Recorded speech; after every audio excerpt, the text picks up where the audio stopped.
Olá!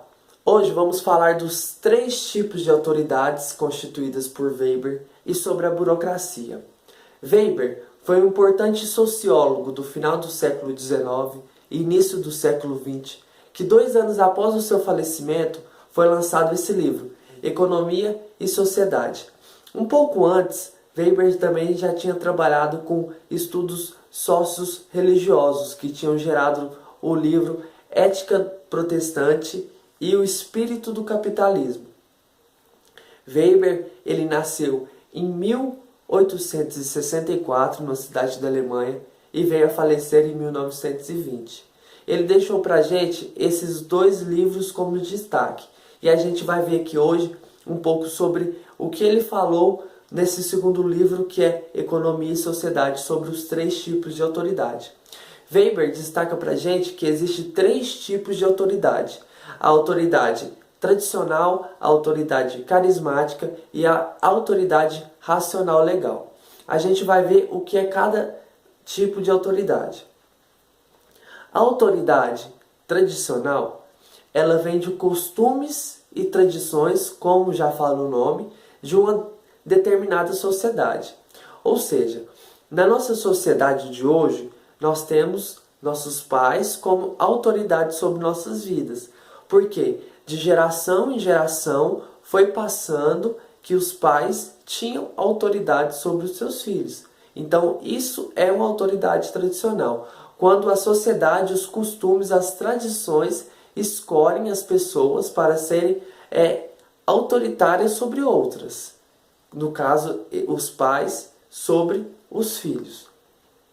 Já na autoridade carismática, é a única autoridade que, diferente da autoridade tradicional e da outra autoridade que a gente vai ver, que é a racional legal, ela é uma autoridade que não é imposta.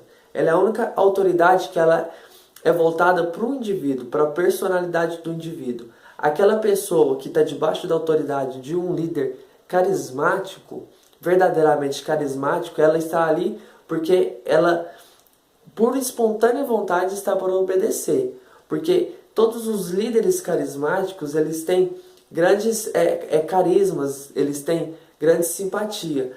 Pelo jeito de falar, pelo jeito de se expressar, pelo jeito das suas mensagens, os pensamentos. Temos grandes exemplos de líderes carismáticos como Jesus foi um grande líder carismático. Temos também um líder carismático que não era tão carismático assim por esse lado de bom, mas ele atraiu muitas pessoas com seu jeito de falar, sua retórica, com o seu poder de persuasão, que era Hitler. Então, essa autoridade carismática é isso. É uma autoridade que é exercida em outra pessoa, mas não é imposta. A pessoa que está debaixo dessa autoridade, ela está por livre e espontânea vontade, porque a carisma daquele líder é bem maior, entre aspas, da autoridade que ele está sobre essas pessoas. E a gente tem um terceiro tipo de autoridade, que é a autoridade racional legal. Hoje, na nossa sociedade, nós vivemos, dentre essas 3, mais essa racional legal. Por quê? Essa racional legal é uma autoridade que ela é feita à base de contrato, ela é feita à base de assinatura, ela é determinada, a autoridade ela é determinada. Como assim? Você está no seu emprego, certo? Você assinou um contrato falando que o seu gerente, seu chefe, tem total autoridade sobre você. Então isso é uma autoridade racional legal. Quando você assina um contrato, quando você assina um termo, determinando que certa pessoa tem autoridade sobre você ou que você tem certa autoridade por alguma pessoa. Isso determina uma autoridade racional legal. Então existem esses 3 tipos de autoridade: autoridade tradicional, autoridade carismática e a autoridade racional legal. Agora a gente vai falar um pouco sobre a burocracia.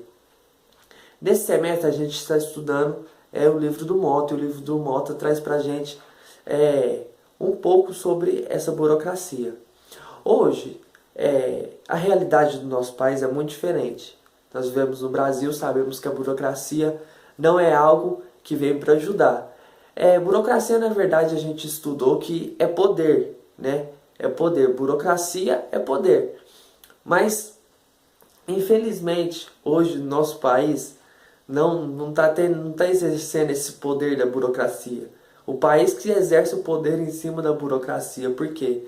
Porque a burocracia ela vem para organizar processos, ela vem para agilizar processos, ela vem para separar pessoal do profissional, ela vem para distinguir pessoa de trabalho. E hoje o que a gente vê no nosso país, eu falo do nosso país porque eu vivo aqui e eu não posso citar outro exemplo porque eu nunca fui para outro lugar, mas o que eu vejo no nosso país é que a burocracia hoje ela está muito defasada, ela está muito distorcida. E a burocracia funciona assim, pelo que a gente vê nas pesquisas, em países de primeiro mundo, Noruega, Dinamarca, mas hoje no Brasil a gente não tem uma burocracia pura. A gente tem uma burocracia suja, uma burocracia influenciada, a gente tem na verdade uma burocracia que em vez de ser uma ferramenta para agilizar os processos, para separar o pessoal do profissional, ela é usada extremamente ao contrário. Porque se ela é uma ferramenta para ser usada para separar o pessoal do profissional, uma das utilizações dela, hoje a gente vê no Brasil muitos cargos sendo ocupados por QI, né? QI é quem indica. Por pessoas que já estão em cargos que indicam amigos. Então, isso é uma coisa que a burocracia não aceita, que a gente tem aqui no Brasil. E isso relaciona um pouco com a autoridade, porque todo tipo de autoridade, se a gente for olhar, principalmente a racional legal, que incorpora mais na sociedade que a gente vive, ela era assim para funcionar melhor que a burocracia. Porque quando a gente tem essa ideia de burocracia, que é uma ferramenta para agilizar os processos, é perfeito. É perfeito. Porque a autoridade racional legal, a gente vive no capitalismo, certo? Eu tenho para mim que o capitalismo, até hoje, é o melhor sistema econômico de se viver. Mas ele também, como a burocracia, ele é distorcido. Ele é totalmente distorcido. Porque eu acho que não tem como a gente viver no comunismo, no socialismo e viver tudo bem. Mas no capitalismo a gente tem como a gente viver, mas infelizmente hoje o capitalismo, não só no Brasil, mas no mundo, ele é totalmente distorcido. E junto dele está a burocracia.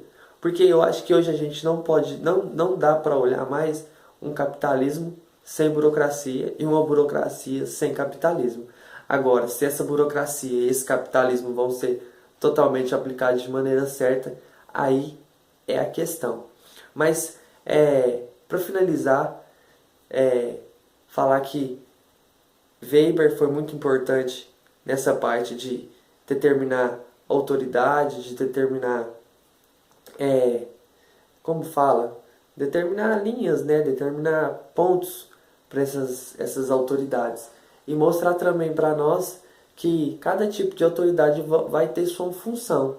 E que não é só um tipo de autoridade, são várias autoridades. Então, é isso aí.